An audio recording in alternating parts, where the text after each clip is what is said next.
Bonjour à tous, moi je suis Anna Zingarello, oncologue médicale. Et moi je suis Sarah Sillou, radiologue. Alors aujourd'hui on va vous parler du dépistage du cancer du sang en France avec les mises à jour en 2022. Sachant que les cancers du sang, c'est les premiers cancers les plus fréquents, c'est les plus fréquents chez la femme et qu'une femme sur 8 développe un cancer au cours de sa vie. En France, on a environ 50 000 nouveaux cas par an. Et l'âge médian au diagnostic des cancers du sang, c'est environ 63 ans. Sachant qu'il y a, c'est un cancer quand même mortel, avec 12 000 décès par an, avec un âge médian au décès des 73 ans. Le principal facteur de risque du cancer du sang, c'est l'âge. En fait, environ 80% des cas des cancers du sang se développent à partir de 50 ans. Et parmi les autres facteurs de risque, on a le fait d'avoir une densité mammaire élevée, les traitements hormonaux de la ménopause, une puberté précoce, en particulier inférieure à 11 ans, et une ménopause tardive, avec une ménopause supérieure à 55 ans. Le fait de ne pas avoir eu d'enfant, d'être en surpoids, les modes de vie quand même et parmi les facteurs de risque, en particulier le tabagisme, la consommation d'alcool et un régime alimentaire pas trop équilibré.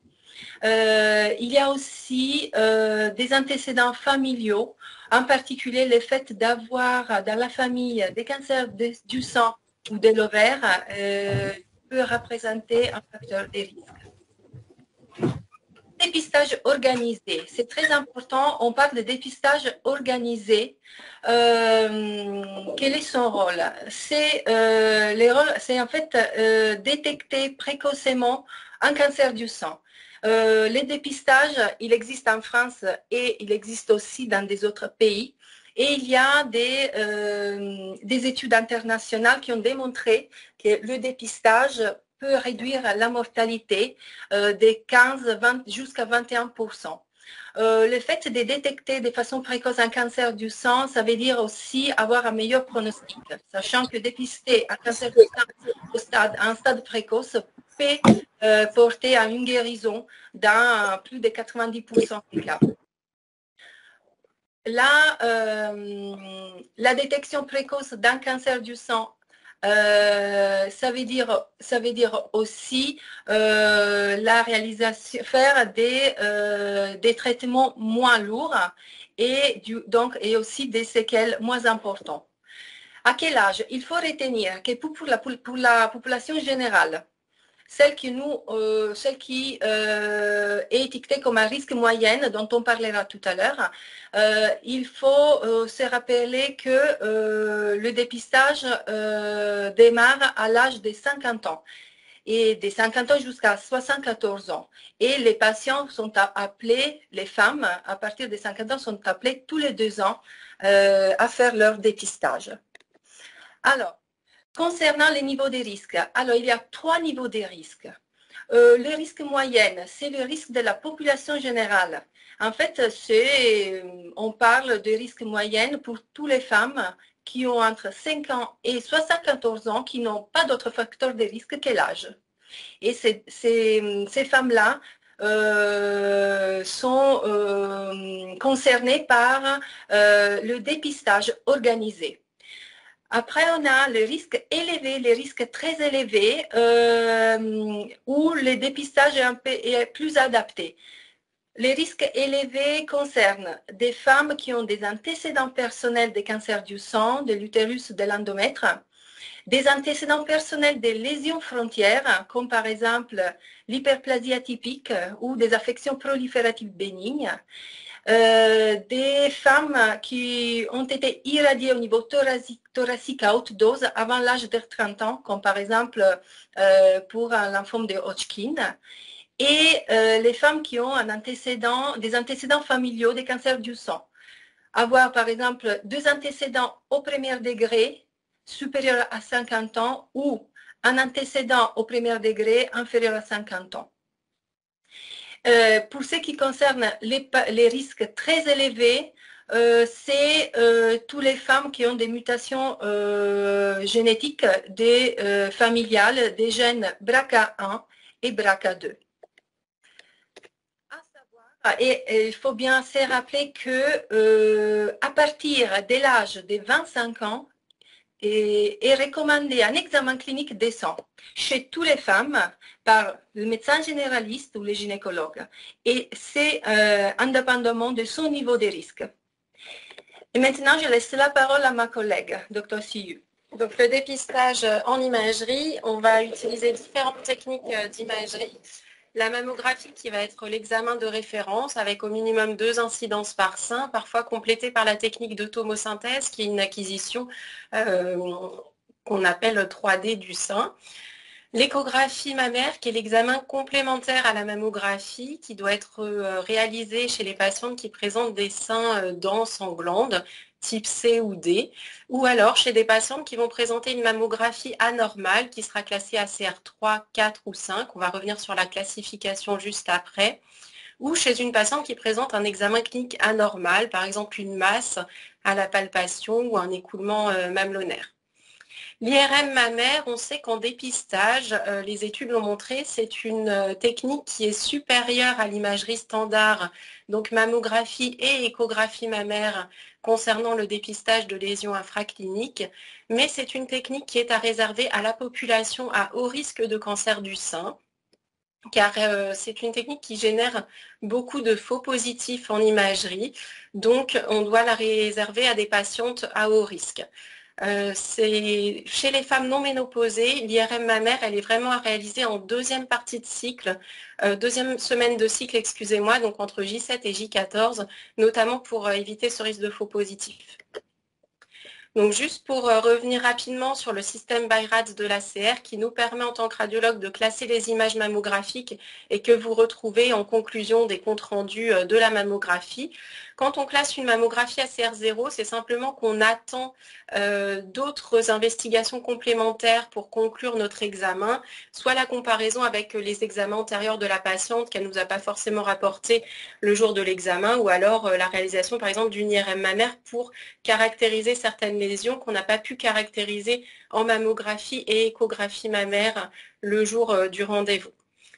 Les mammographies qui sont classées ACR1 ou ACR2 sont des mammographies normales ou qui comportent des anomalies strictement bénignes du sein et qui donc ne vont nécessiter ni surveillance particulière ni examen complémentaire. Les mammographies ACR3 sont des mammographies dans lesquelles on retrouve des anomalies qui sont très probablement bénignes, mais on préconise quand même une surveillance sur 2 ans. Quand on a une masse, c'est une surveillance qu'on va faire par échographie mammaire à 4 mois, 12 mois et 24 mois. Si elle est stable sur 2 ans, on va la reclasser à CR2 et arrêter cette surveillance particulière.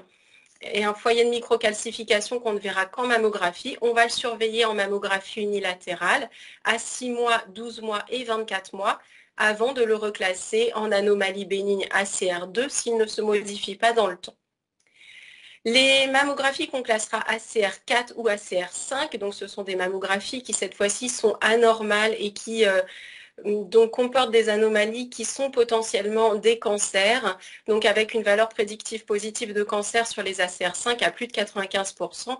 Et dans ce deux types de classification, il faudra qu'on réalise une biopsie percutanée pour caractériser les lésions. Donc pour revenir au dépistage organisé, comme vous disait ma collègue, qui concerne le risque moyen donc dans la population générale, ce sont les patientes de 50 à 74 ans qui vont être invitées tous les 2 ans par leur caisse d'assurance maladie. Elles vont recevoir une invitation à participer au dépistage.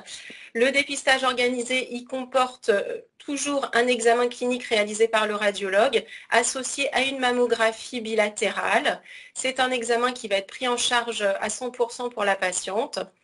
Et le dépistage organisé, donc il est organisé par département. En première lecture, donc ça se réalise dans le centre de radiologie par un radiologue qui a été conventionné, qui a passé une convention avec la Caisse primaire d'assurance maladie, qui a reçu une formation obligatoire au dépistage, qui s'est engagé à inclure toutes les patientes entre 50 et 74 ans qui n'ont pas réalisé de mammographie depuis 2 ans dans le circuit du dépistage organisé. Qui lit au minimum 500 mammographies par an et qui classe donc les examens avec le système BI-RADS qu'on vient de détailler. Et il y a également des contrôles sur la qualité du matériel utilisé, une deuxième lecture centralisée par un radiologue qui, lui, fait plus de 2000 mammographies par an, qui permet de rattraper un certain nombre de cancers ratés en première lecture. Donc c'est tout l'intérêt du dépistage organisé d'avoir un deuxième avis sur toutes les mammographies qui sont classées normales, donc ACR1 ou ACR2 en première lecture.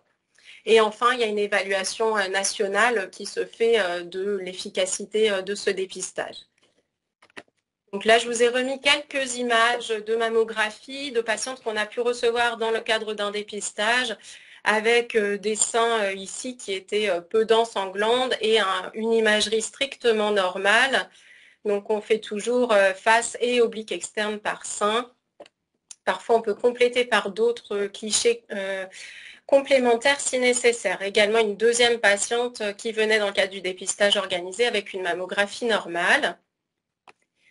Et là, par contre, des patientes qui venaient pour le coup, toujours dans le cadre du dépistage organisé, et on retrouve des lésions, donc ACR5 du sein, des petites masses spiculées qui ont été biopsiées, et on retrouvait un carcinome canalaire infiltrant peu différencié chez cette patiente, ensuite prise en charge.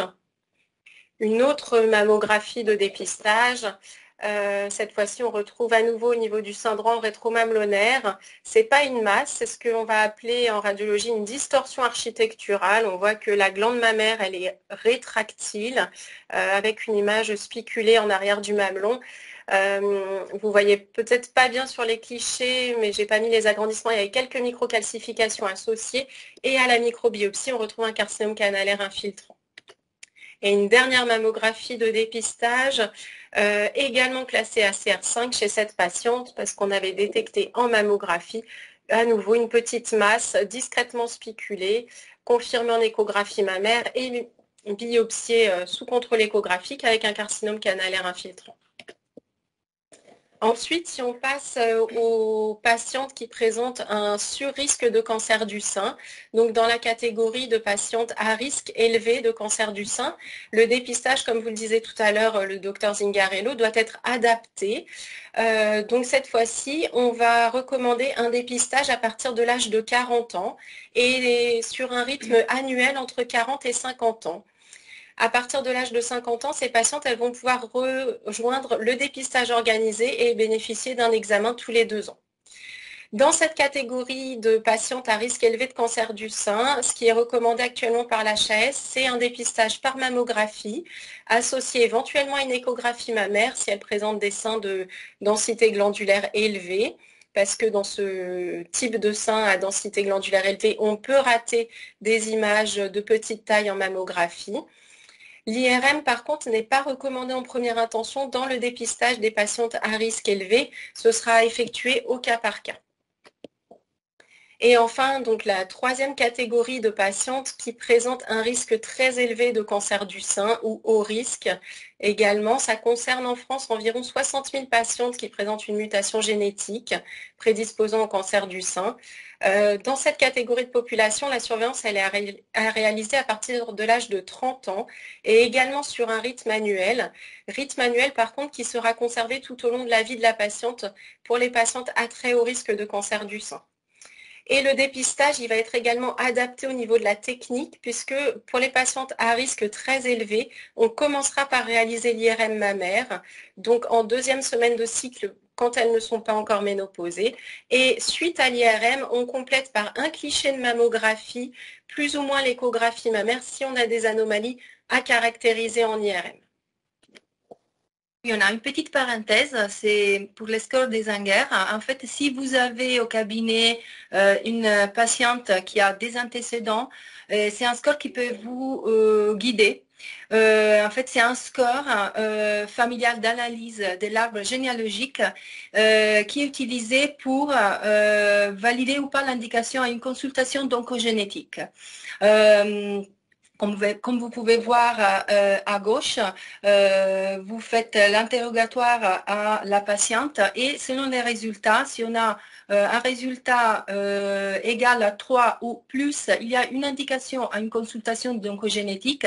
Si c'est inférieur à 3, la patiente rejoint les dépistages organisés. Une chose à retenir, c'est qu'il faut faire les scores des Zinger par les deux branches, la branche maternelle et la branche paternelle.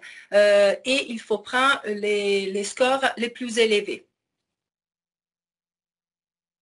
Donc pour revenir sur quelques cas particuliers de patientes à haut risque de cancer du sein, il y a les patientes qui présentent un antécédent personnel de cancer du sein invasif ou de carcinome canalaire in situ, chez lesquels on va ensuite adapter la surveillance et le dépistage donc d'un nouveau cancer du sein.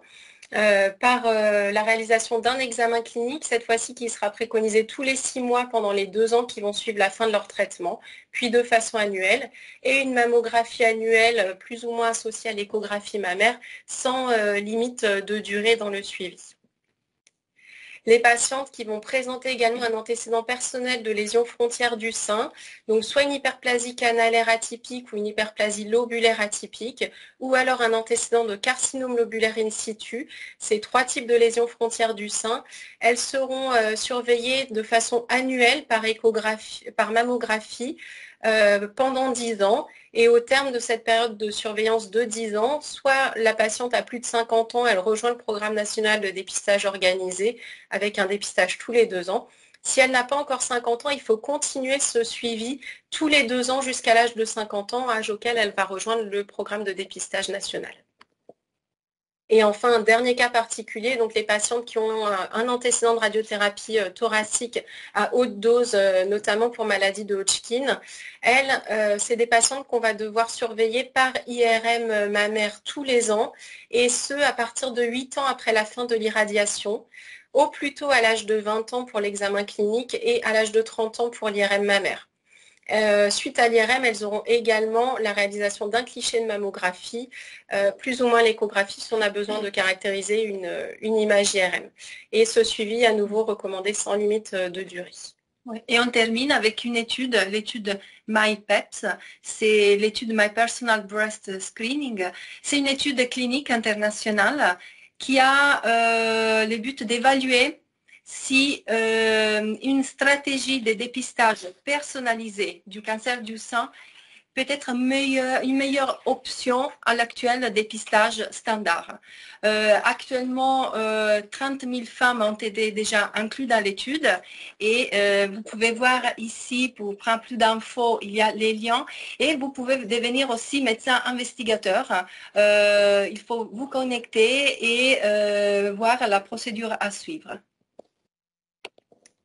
Donc pour revenir en quelques mots sur le dépistage du cancer du sein à l'hôpital Saint-Camille, donc on participe au dépistage organisé avec la DOC 94 qui est l'organisme dans le Val-de-Marne chargé du dépistage organisé, donc avec bien sûr dans le service des radiologues conventionnés.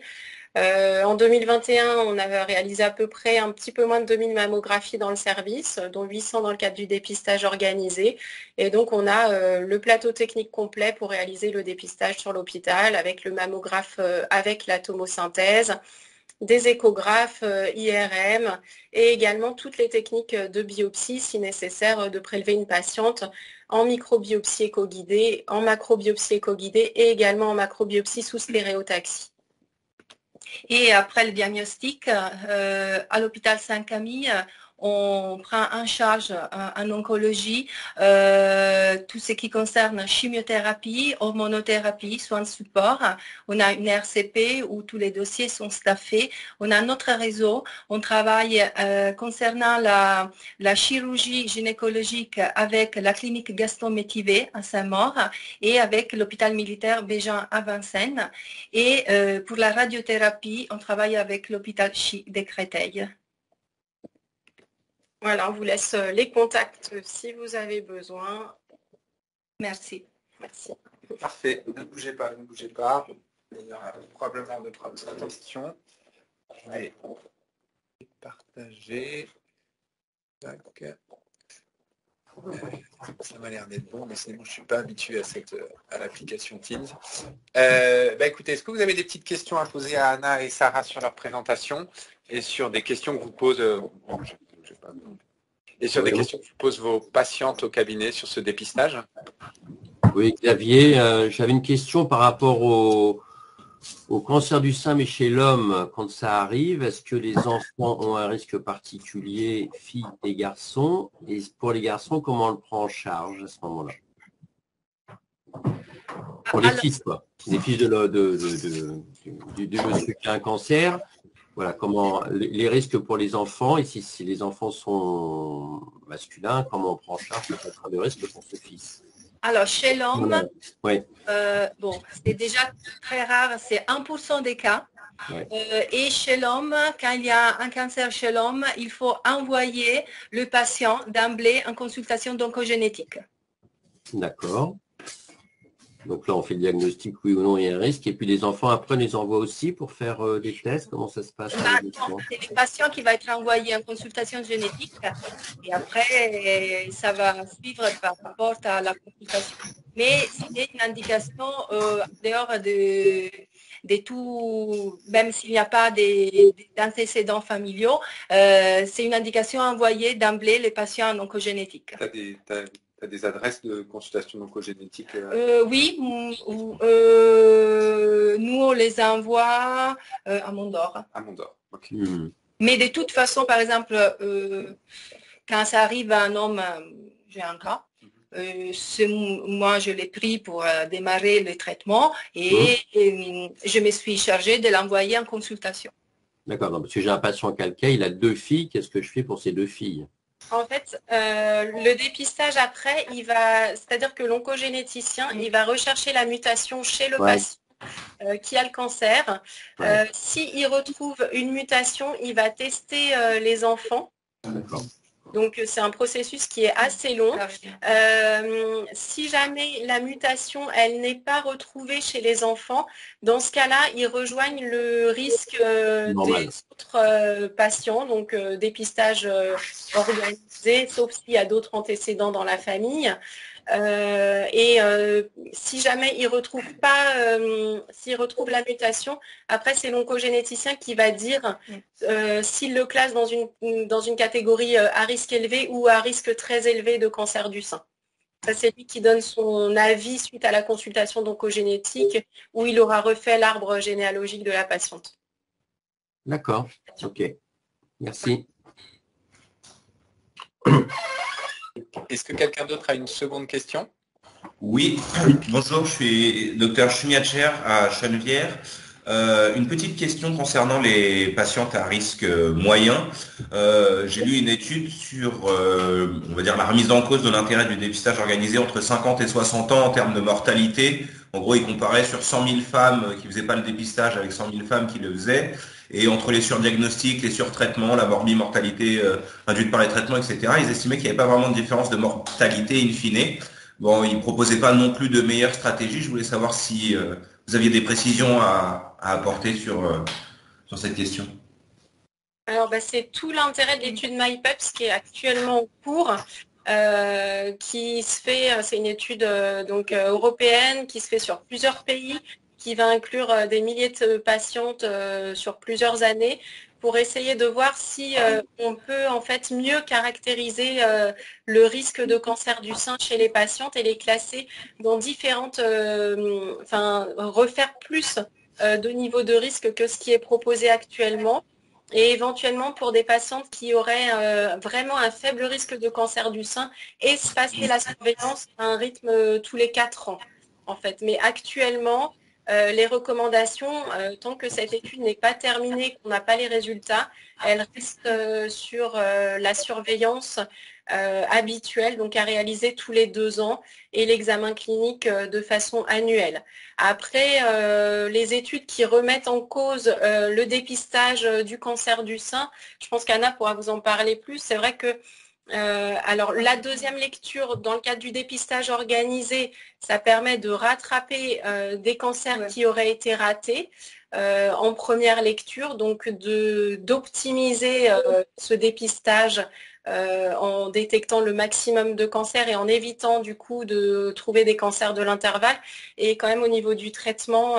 Bah oui, au niveau oui, bien sûr, dépister un cancer plus tôt, comme je vous ai dit, ça veut dire avoir moins de conséquences d'un point de vue des traitements moins lourds, des séquelles moins importantes. Et en général, le problème, c'est qu'aujourd'hui, comme disait ma collègue, on doit suivre les récos, il y a les dépistages organisés et les dépistages adaptés, mais on doit atteindre les résultats de l'étude MyPeps pour essayer d'affiner un peu plus les dépistages. Mais aujourd'hui, c'est fortement recommandé de suivre de tous les patients des 50 ans, 74 ans pour la population générale. Oui, bonjour, j'ai une question. Oui, ce sera la dernière des questions. Vas-y. Hein. À un moment donné, on avait évoqué le fait de faire trop de mammographie pouvait générer des cancers. Qu'en est-il exactement actuellement? Non, alors dans les études, ça n'a pas été montré. Donc on sait qu'il faut surveiller tous les 2 ans les patientes. On a maintenant des mammographes qui sont de moins en moins irradiants. On limite toujours le nombre de clichés. C'est pour ça que chez les patientes à risque élevé ou à risque très élevé de cancer du sein, quand elles ont moins de 40 ans, on se limite à un seul cliché par sein. Et on complète, on fait d'autres clichés si on a besoin de caractériser des images, mais si ce cliché revient normal, on n'en fait qu'un. Et qu'on utilise également l'échographie mammaire en complément de la mammographie pour la caractérisation des lésions. Mais les études n'ont pas démontré qu'il y avait beaucoup de cancers radio-induits. Et on sait que la sensibilité de la glande mammaire à l'irradiation, elle est d'autant plus importante que la patiente est jeune. Mais à partir de 50 ans, c'est plus le cas. D'accord, merci. De rien. Eh ben, merci beaucoup. Merci.